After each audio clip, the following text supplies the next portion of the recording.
En la clase de hoy veremos 3 poemas escritos en momentos diferentes de la vida de Góngora que nos ayudarán a entender la génesis y las características esenciales de sus 2 creaciones mayores, el Polifemo y las Soledades. A diferencia de lo que sucede con Garcilaso de la Vega, San Juan de la Cruz o Francisco de Quevedo, conocemos bastante bien la cronología de la obra de Góngora gracias al llamado manuscrito Chacón, un códice que empezó a compilarse en vida y por deseo de Góngora y que, aunque fue terminado después de su muerte, recogió informaciones suministradas directamente por el poeta y puso fecha, generalmente atendible, a todas las composiciones incluidas. En el siguiente soneto, escrito en 1594, Góngora rememora su estancia y enfermedad en Salamanca durante el verano del año anterior, apoyándose fundamentalmente en la tradición literaria, pues se reconocen ecos y presencias de la serranilla, del peregrino del petrarquismo y de la aegritudo amoris, la enfermedad de amor de la literatura.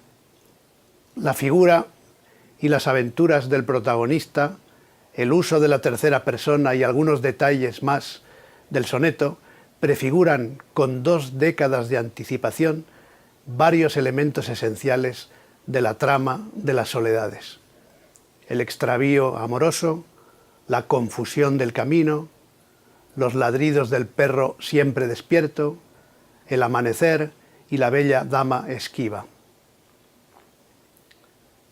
Descaminado, enfermo, peregrino en tenebrosa noche, con pie incierto la confusión pisando del desierto, voces en vano dio, pasos sin tino. Repetido latir, si no vecino distinto oyó de can siempre despierto, y en pastoral albergue mal cubierto piedad halló, si no halló camino. Salió el sol, y entre armiños escondida, soñolienta beldad con dulce saña salteó al no bien sano pasajero. Pagará el hospedaje con la vida, más le valiera errar en la montaña que morir de la suerte que yo muero. Unos años después, en 1600, Góngora escribió una de sus poesías más originales, la que comienza con el verso «Qué de invidiosos montes levantados». Se trata de una canción petrarquista que abunda en detalles procedentes de la poesía clásica y, sobre todo, italiana. Petrarca, obviamente, también sus seguidores, y Torquato Tasso.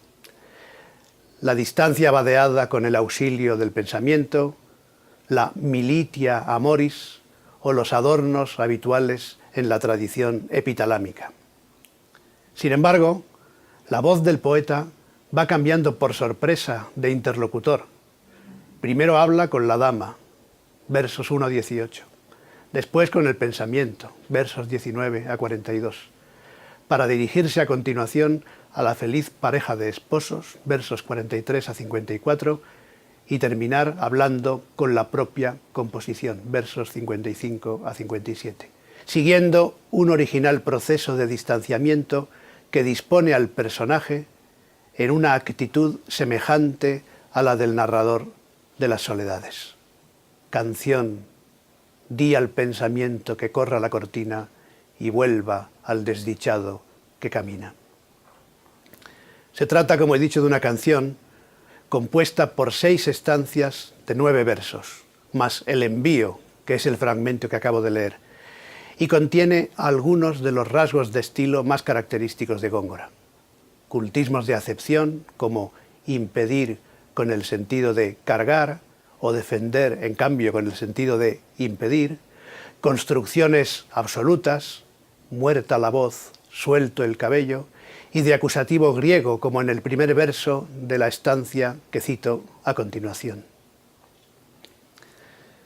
Desnuda el brazo, el pecho descubierta, entre templada nieve, evaporar contempla un fuego helado, y al esposo, en figura casi muerta, que el silencio le bebe del sueño con sudor solicitado.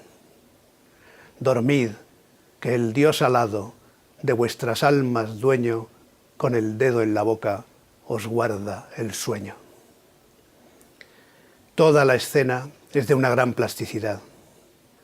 El poeta habla con su pensamiento y le ruega que contempla es imperativo, los amorosos vapores de aquel fuego helado, nacidos entre la nieve templada, otra vieja antítesis petrarquista, del blanquísimo cuerpo femenino.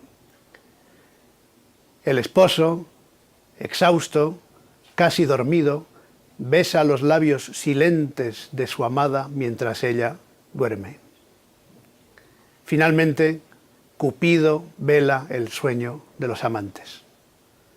La acción del dios alado era menos habitual de lo que hoy nos puede parecer, porque esa representación del silencio, tomada del caso del sabio Harpócrates, se generalizó o vulgarizó gracias, por ejemplo, a los emblemas de Alciato.